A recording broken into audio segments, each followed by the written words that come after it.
Literatura ática. Ok, vamos a ver este segundo apartado de literatura ática. Hay unos datos curiosos que quiero que presten atención en 4 facetas o periodos de la literatura griega. O en otro de los casos se determina como el clasicismo griego. Juan Ramón Jiménez, el autor de Platero y yo, obtuvo el Premio Nobel de Literatura, menciona que clásico es todo aquello, mira, que ha sido exacto en su tiempo y perdura en la posterioridad, siendo arquetipo para las futuras generaciones.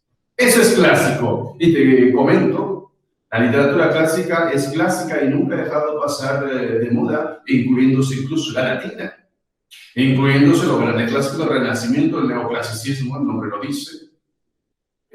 Porque efectivamente Juan Ramón Jiménez dice, todo aquello que ha sido exacto en su tiempo trasciende, perdura, y eso es lo que es los griegos, y nunca los principios. Filosofía, literatura, arquitectura, medicina, retórica, matemática, física. ¿De dónde partes? Vas a partir de este siglo. Vas a partir de este siglo. Siglo V. Hay otros autores de siglos anteriores, siglo VIII. Definiciones de matemática. Pitágoras, Tales de Mileto, Aristóteles, Platón, Sócrates, Hipócrates, Herodoto, Genofonte, Tucídides, Demóstenes, Pericles, y bien, eso por los griegos. Siglo. ¿Qué es lo que aún se determina? Mira, eso es lo clásico, que han sido tan exactos en su tiempo y nunca han dejado de moda. Es que lo que pasa es que nos funda, dan las bases clásicas ¿de qué? De la ciencia. Y de hecho, como base clásica de la ciencia, no se puede eludir. Tal es el caso, por ejemplo, que sea en la ciencia de la biología. Aristóteles plantea netamente el exacto mismo de la división de la biología y su punto de estudio, igual de otras ciencias. Eso es clásico. Lo mismo, y obviamente nos referimos al clasicismo griego, la dimensión y el punto de la literatura. Mira, este periodo, el primer periodo que habíamos visto es la literatura jónica, ¿no? Toda la épica y un poco de lírica. Lo que va a dar realce a esta etapa va a ser en gran parte lo que hace el gobernador. Pericles era el gran ateniense y por ende era una de las personas que había patrocinado. Mira, ve, ¿ha patrocinado qué? ¿Qué va a patrocinar? Las ciencias y las artes. Por ende, todas estas bullen en este periodo. Y son lo que son, no porque se habían encontrado genialidades, pensadores extraordinarios. Obviamente, no nacieron ellos como tal, nacieron, pero se les dio el espacio, se les dio el patrocinio, se lo reconoció. Ahí está la genialidad. Y no fue un gobierno mezquino, no fue un gobierno que no invirtió en esto y aquí. Pericles había invertido en esto y aquí su gobierno. Muy al margen de que no se encontraba en guerra, ojo. Pericles, considerado junto con Demóstenes uno de los más grandes retóricos, oradores de aquel tiempo. Y déjame decirte que en aquella temporada no es que no estaba exento de guerras. Mira lo curioso que era. Fue una genialidad este tiempo en todos los aspectos de la prosa, del verso, y en prosa, en lo que se va a desatar, por ejemplo, el teatro, ni qué decir. Fue lo que fue, no solamente estando libre de eso, sino estando en qué? Mira, 480 hacia el año 323. ¿Qué es lo que pasa en este año 323?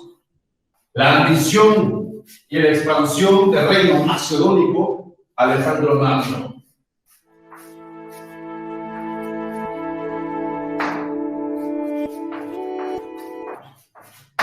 Alejandro Magno en este año muere, pero envenenado. Muere envenenado. En este año 400, todos son antes de Cristo, todos son antes de Cristo, todavía no sé. En este año, ¿qué es lo que pasa? Métete Rosario múltiplo de ahora. ¿Qué es lo que pasa en este año? Se da la gran guerra de que la guerra de Salamina. Todo florecimiento de ciencias y artes, la política. ¿Recuerdas un poquito que te había mencionado en la anterior sesión? Alejandro Magno tenía una ambición tremenda de poder anexar a Atenas al reino macedónico. Y hasta cierto punto lo hizo, pero años posteriores. Claro, y Atenas se convirtió no en un centro referencial de cultura, sino fue Alejandría. Todo eso, la ambición de Alejandro no quedó en conquistar, sino que hubo una sublevación, pero muere traicionado, envenenado. Mira, esta es la batalla de Salamina, y la batalla de Salamina se daba inmediatamente, mira, entre quién. ¿Quién va a ver? Atenas y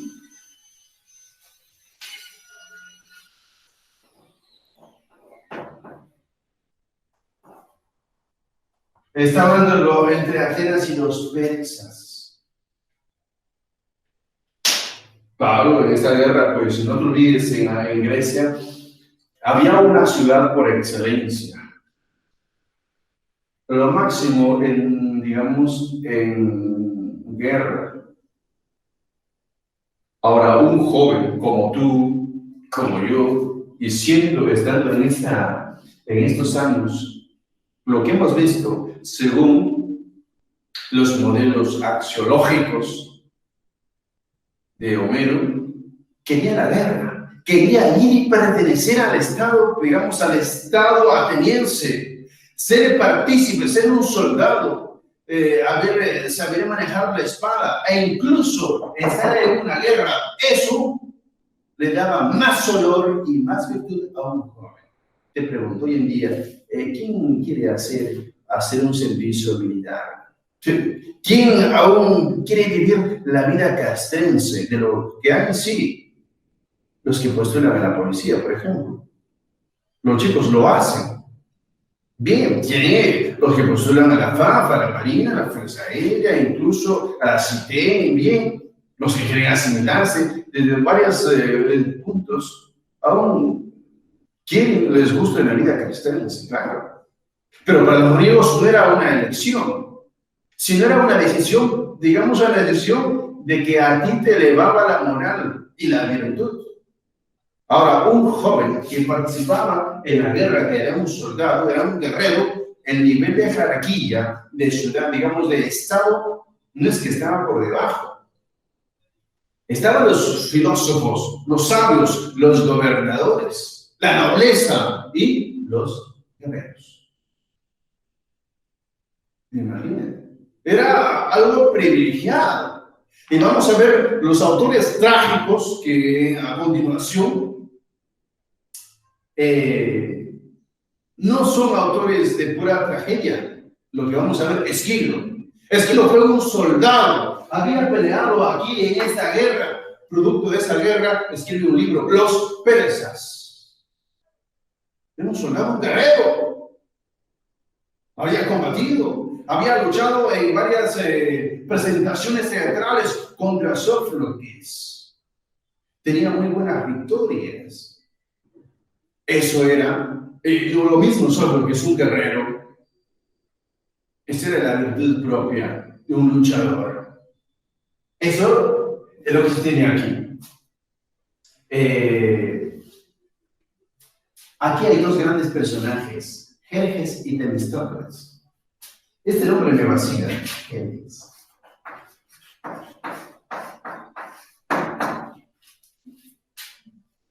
Un nombre para poner a un perrito, ¿no? Jerjes. Jerjes. Jerjes.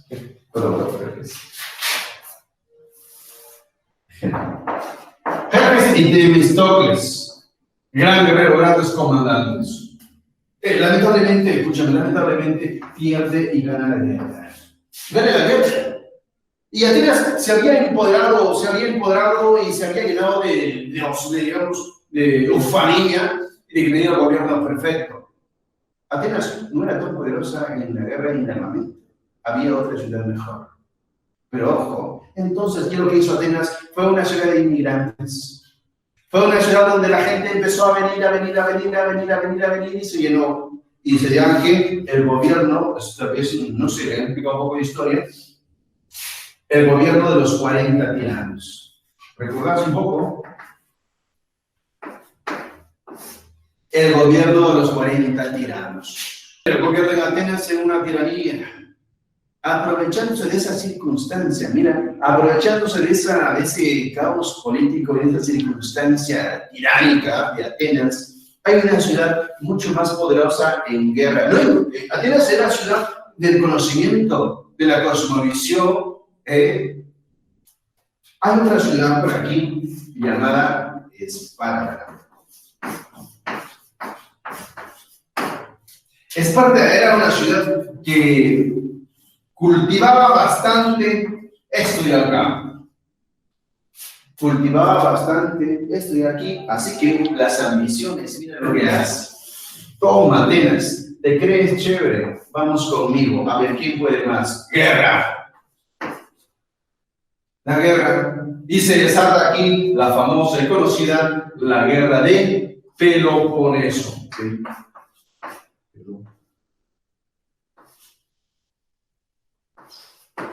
La guerra de Peloponeso.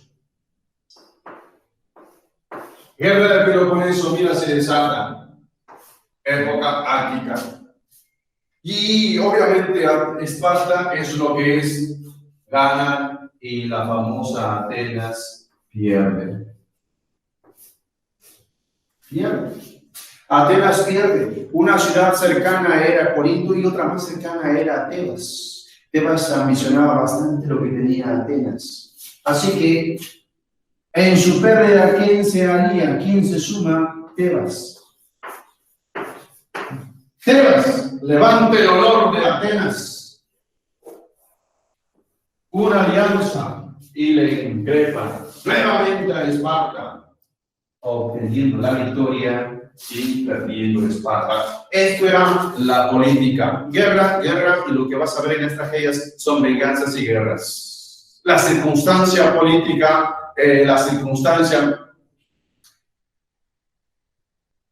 la circunstancia bélica de la historia, mira lo que le hace es tener. Esto es importante para ver las tragedias, porque se van a estar metidas dentro de un contexto bélico.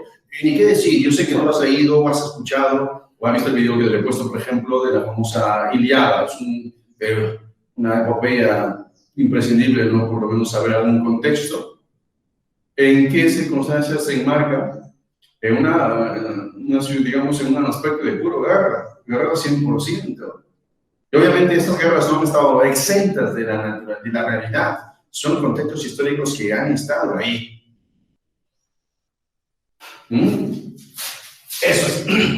Esto se mira para que veas un país netamente Grecia, en guerra, y en guerras. Y obviamente Pericles, imagínate. Esto, lo que nos importa, no quedó de lado. Hubo florecimiento, lo que nos importa ver es esto de aquí, el verso y la prosa. Mira lo que hubo. Hubo verso y hubo prosa. Teatro. perdido, pero es lo que va a aparecer teatro. Y lo más importante de teatro, ¿cuál es? Tragedia. Y también un poco de comedia. Esto es. Los grandes hombres de esta temporada, ¿quiénes aparecen?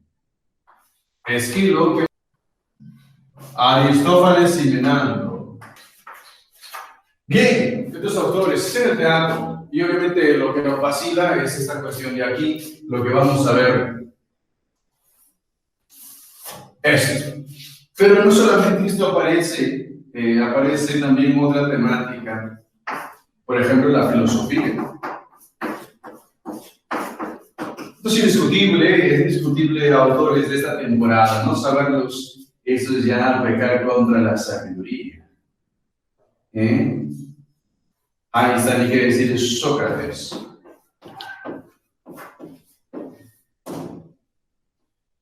Otro autor, Aristóteles.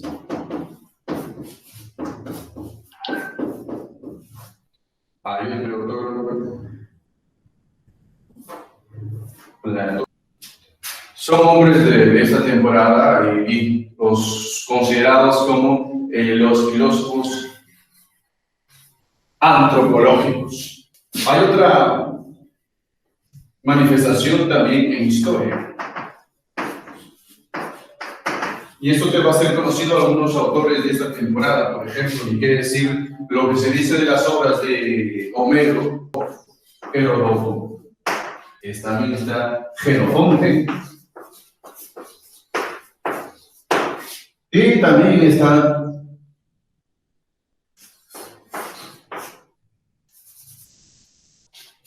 Tucídides. Historia. El otro también, vamos a hablar de ese. Lo que habíamos mencionado a Pericles, la retórica.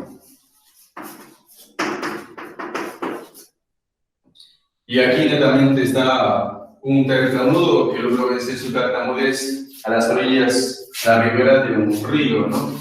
Demóstenes.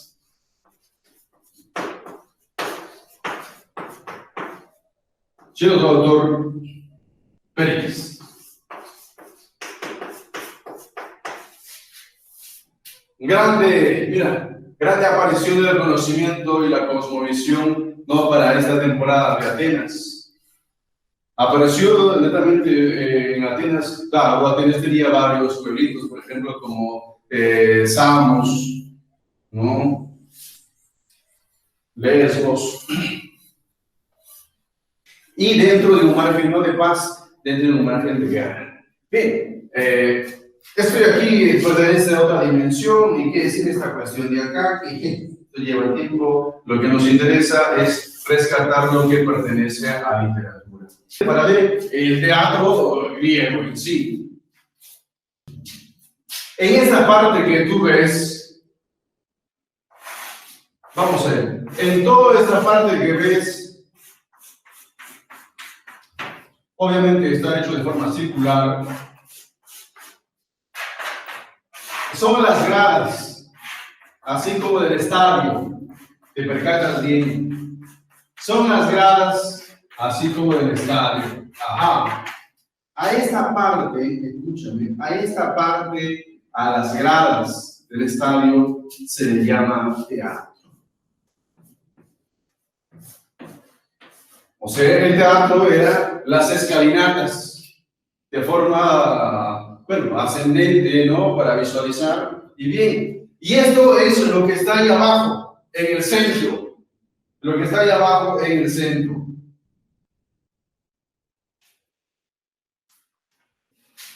Este lugarcito que ves aquí tiene un nombre.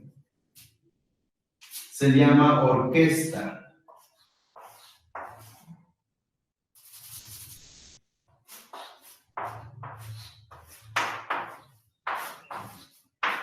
Orquesta.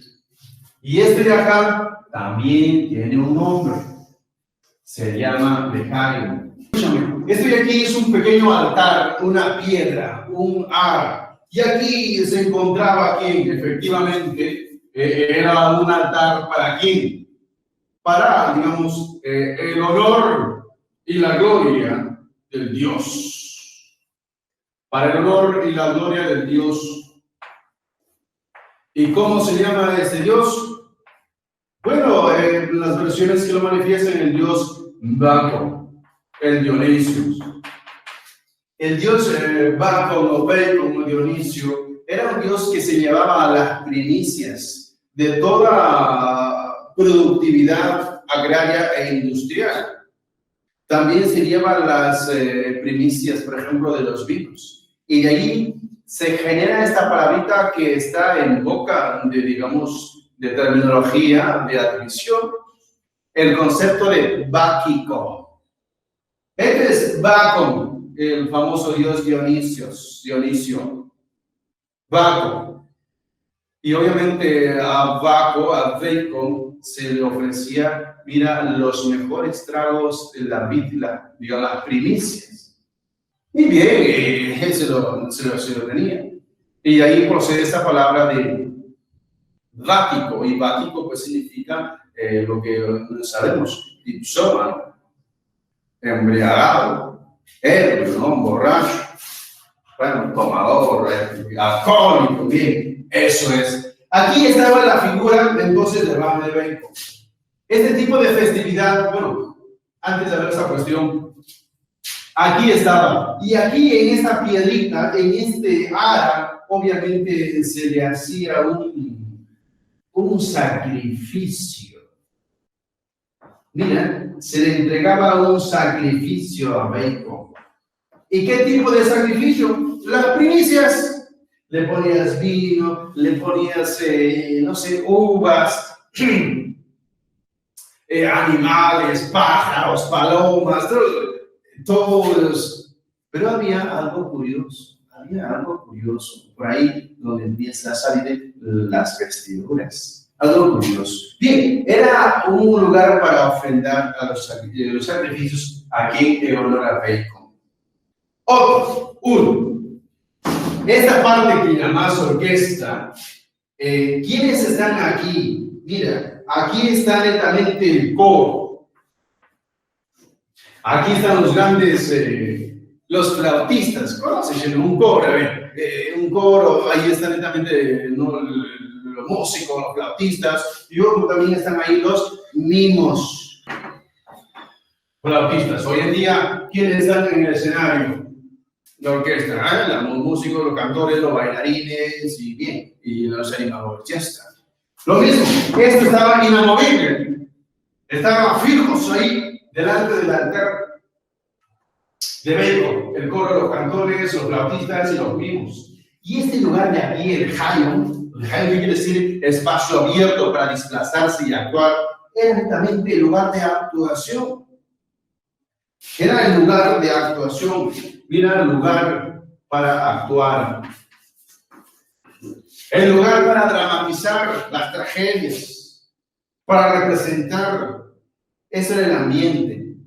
Ya no te olvides. Y acá he puesto esta cuestión. Esto es como una chocita, una tienda. Una chocita, una tienda. De acá, de este lugar, esto es como los camerinos, ¿se entiende bien? Los camerinos. De ahí salen los jugadores, se cambian, se visten, acá se arreglan y salen a la cancha. Estas eran las tienditas, eran los camerinos, y estaba ahí mismo, debajito nada más. Si han tenido curiosidad, han visto el Coliseo Romano, tiene esta perspectiva, esto de aquí, y te has dado cuenta casi por aquí, al terminar, claro, hoy en día, ¿no? Al terminar,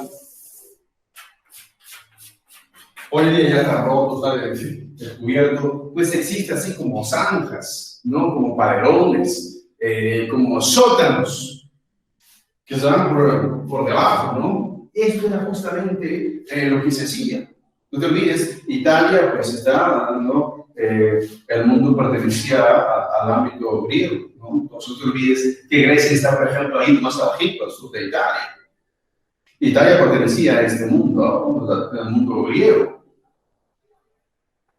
Y entonces, entre las tiendas, y de aquí, ¿quiénes salían? Salían los actores, salían los actores. Ojo, y aquí salían los actores vestidos ¿de qué? Utilizaban estas cuestiones. ¿Cómo se llama esto?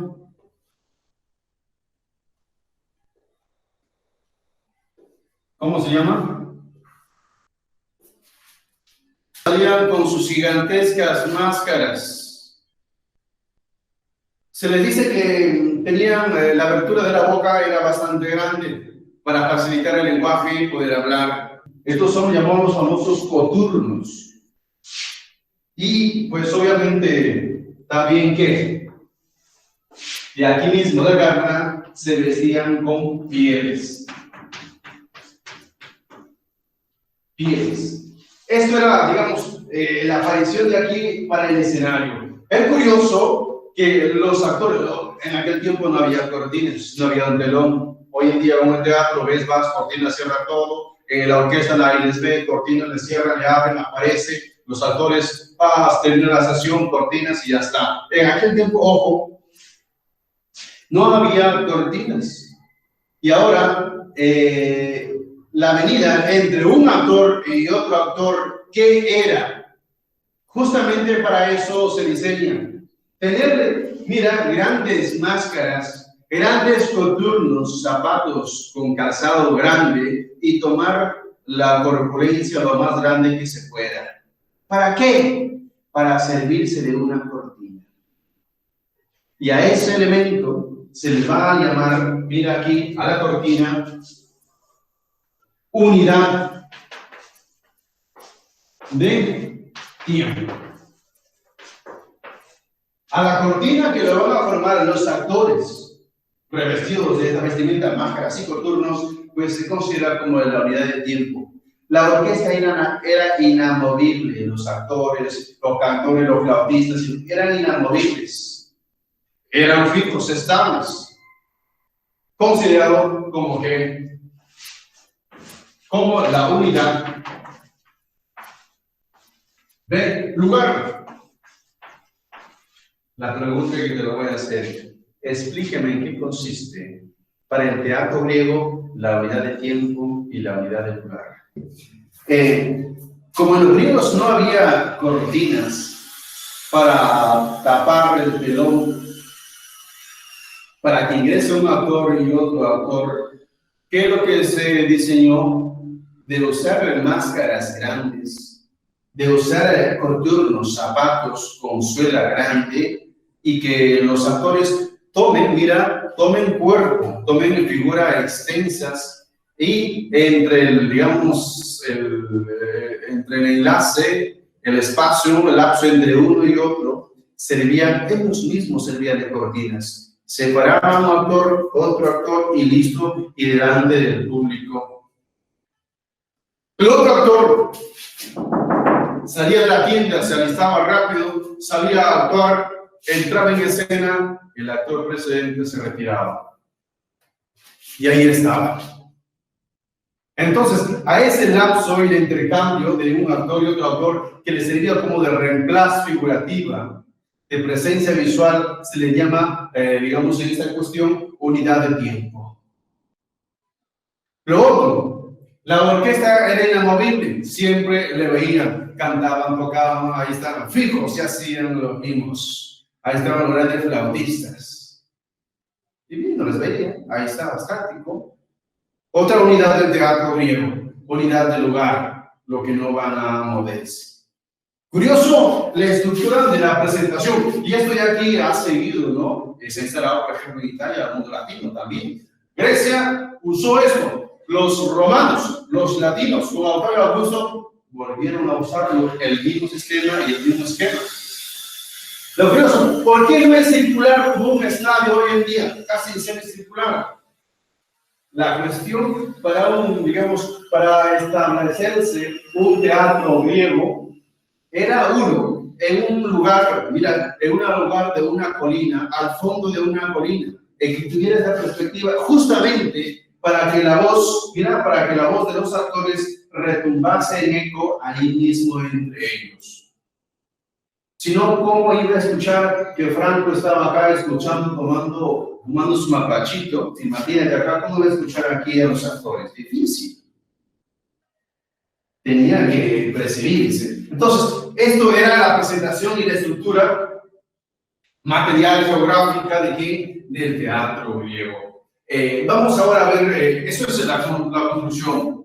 Ojo, lo curioso hasta el momento, todo pasado por Tepsis, Esquilo, Eurípides también, y hasta Sófocles. Los mismos actores eran hombres.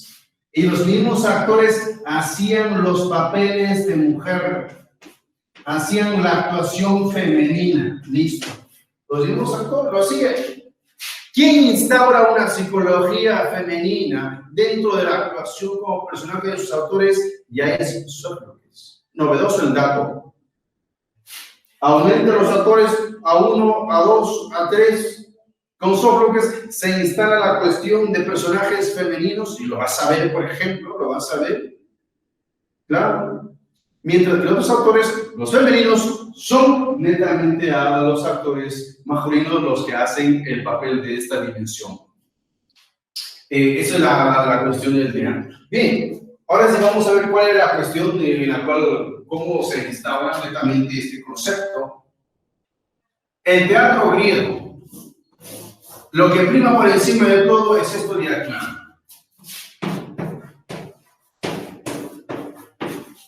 La tragedia. Y es esto lo que necesariamente va a llevar al éxito.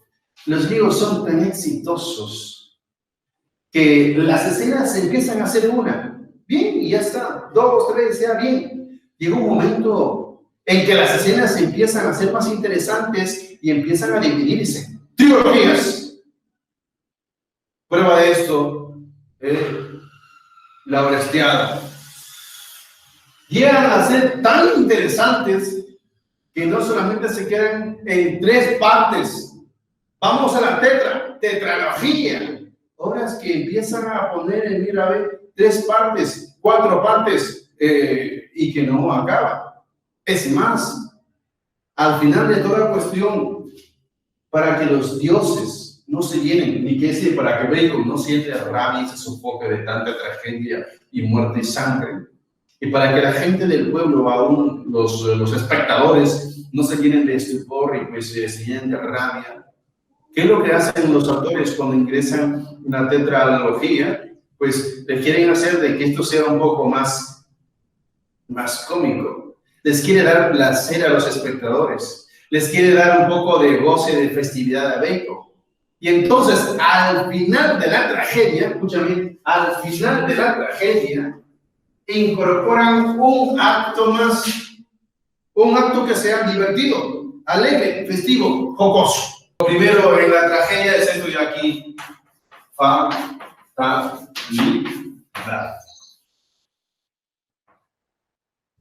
Fatalidad.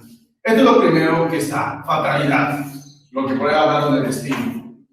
Entonces, hay un autor llamado Aristóteles en su obra poética agrega algo bonito de la tragedia. La tragedia es catarsis.